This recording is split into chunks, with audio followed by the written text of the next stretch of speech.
When Champlain Towers South collapsed in Surfside, Florida, it didn't just kill 98 people. It exposed how millions of condo owners across America thought they owned affordable housing, only to discover they were trapped in a financial nightmare that could cost them their homes. This is how a deadly building collapse exposed a nationwide crisis that is forcing families to choose between bankruptcy and homelessness. On June 24, 2021, at 1:22 in the morning, Champlain Towers South in Surfside, Florida, simply vanished. 98 people died as 12 stories of concrete and steel pancaked into rubble in seconds. But the real tragedy began long before that horrific night. It started with a culture of deferred maintenance, empty reserve funds, and a system that prioritized low monthly fees over human lives. What investigators found beneath the wreckage wasn't just structural failure, it was systemic failure. A Miami-Dade County grand jury discovered that the Condo board had known for 25 years that their building was deteriorating. Back in 1996, they were told the waterproofing had failed and the concrete was cracking. In 2018, engineers warned that the damage was significant and getting worse. By April 2021, just months before the collapse, the problems were described as much worse. The residents needed $16 million in repairs. Their reserve fund contained just $777,000. That was 7% funded. 7% to save 98 lives. But here is what makes this story truly devastating. Champlain Towers South wasn't an outlier. It was the norm. Across Florida, 50% of condo associations have no financial reserves at all. Only 5 to 10% are properly funded. The rest are ticking time bombs, and their residents do not even know it. The collapse sent shockwaves through Florida's legislature, triggering the most comprehensive condo reform in state history. But those well-intentioned laws have created an unintended consequence that is destroying lives and communities across the state. Welcome to the special assessment trap, where the cure has become almost as devastating as the disease. Let me tell you about a 79-year-old retiree who opened her mailbox to find a bill for $224,000. Not a mortgage payment, not a luxury purchase, a mandatory special assessment to keep her building from falling down. Her monthly maintenance fees had already doubled, from $1,500 to $3,000. Now she faced a $250,000 bill, or forced eviction from the home she had lived in for decades. She is not alone.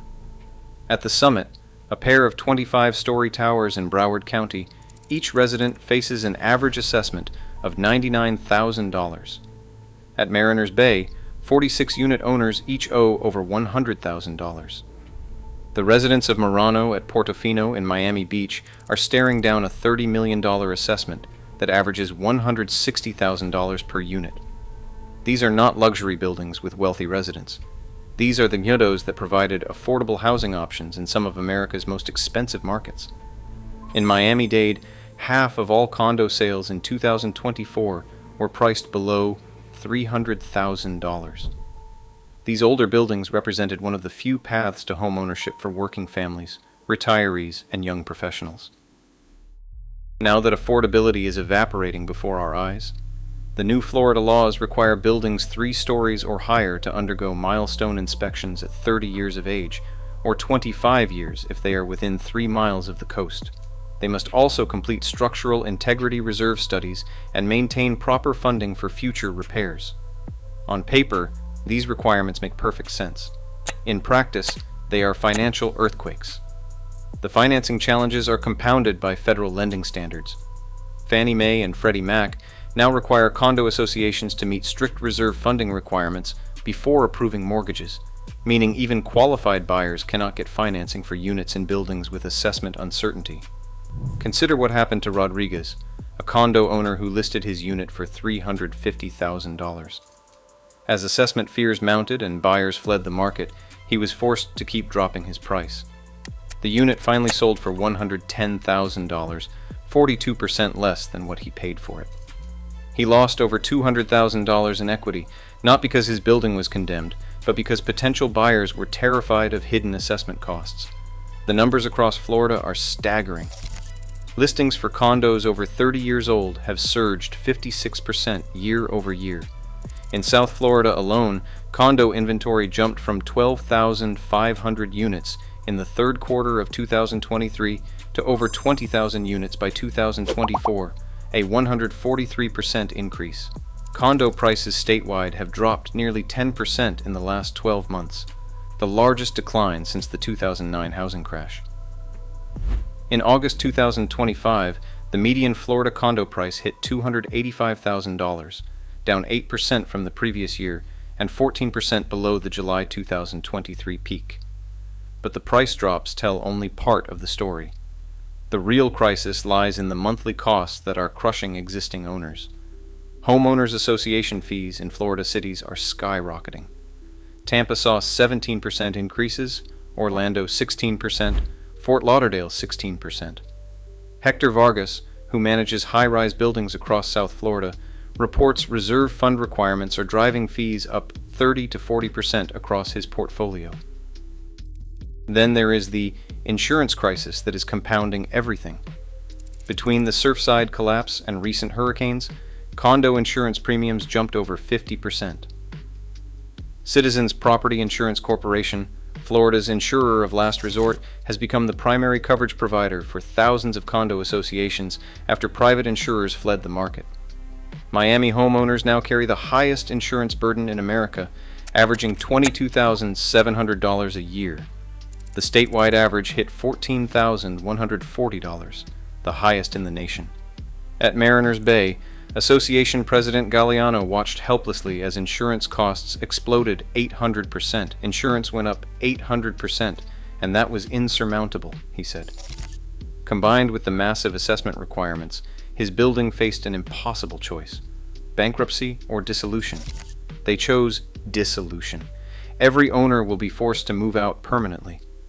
There is nothing like watching the rain come in or seeing dolphins play, and that is probably something he will never have again, Galliano reflected, as he prepared to leave his waterfront home forever.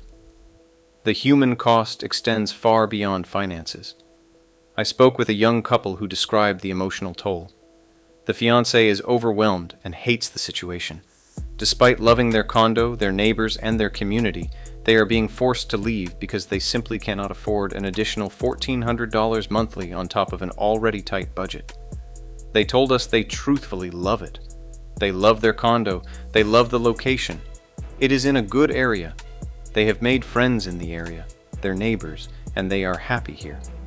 But at the same time, they simply cannot afford to pay that additional $1,400 a month on an already tight budget and a tight economy.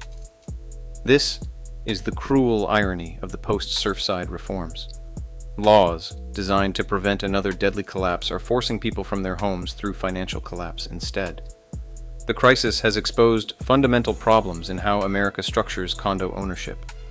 Unlike single-family homes where owners control their maintenance destiny, condo owners are at the mercy of association boards and reserve funding decisions made by previous generations.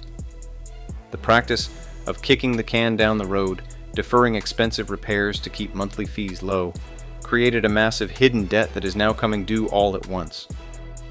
Florida's crisis is spreading nationwide as other states examine their own aging condo stock.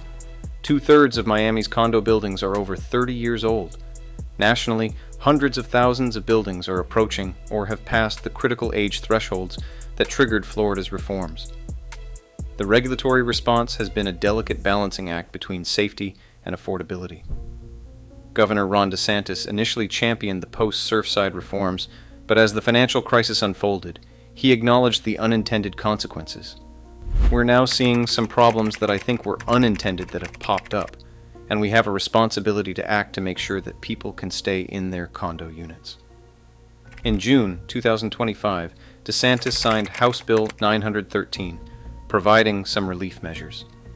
The law extended reserve study deadlines, raised the threshold for required repairs from $10,000 to $25,000, and allowed associations to take on debt to fund repairs rather than impose immediate assessments.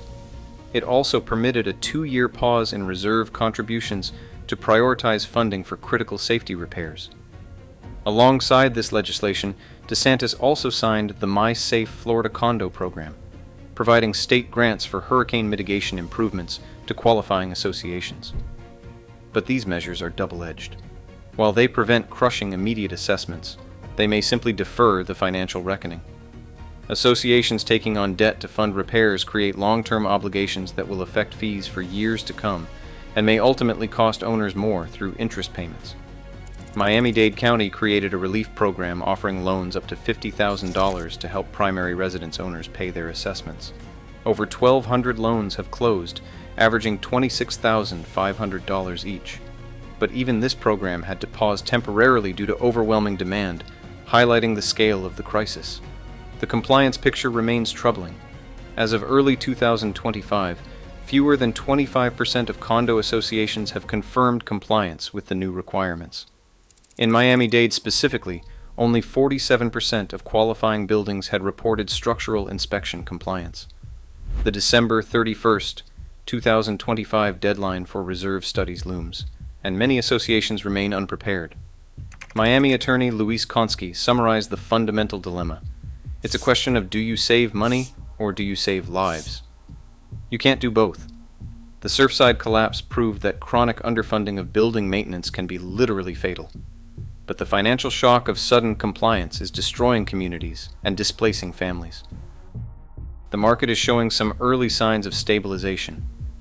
September 2025 marked the first month of positive condo sales growth statewide in over 2 years. Economists predict conditions may begin improving by late 2026 as the initial compliance shock works through the system, but recovery will be uneven and incomplete. Real estate expert Craig Studnicki explains the buyer psychology. No buyer wants to take the risk of walking into a black hole in space. That is what a special assessment seems like at the moment, and the mortgage lenders feel exactly the same way. The Surfside investigation continues to provide sobering reminders of why these reforms were necessary. The National Institute of Standards and Technology confirmed that the collapse began with the pool deck, which failed more than 4 minutes before the tower itself came down. The sequence of events validates the engineering warnings that had been ignored for decades. The investigation is expected to conclude in 2026, providing final answers about the technical failure mechanisms. But the broader lessons are already clear. Deferred maintenance in aging buildings creates compound risks that eventually become impossible to ignore. The Florida condo crisis represents a collision between housing affordability and infrastructure reality. For decades, condo associations maintained artificially low fees by deferring expensive repairs. The Surfside collapse ended that illusion permanently, forcing a reckoning with decades of accumulated maintenance debt. The crisis has revealed that affordable housing is not just about initial purchase prices, it is about long-term sustainability. Buildings that seemed affordable because of low monthly fees were actually accumulating hidden debts that would eventually come due with devastating force. Looking ahead, the crisis will likely reshape how Americans think about condo ownership.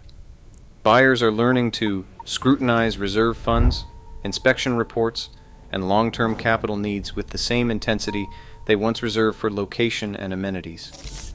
The days of buying based solely on monthly payment affordability are ending.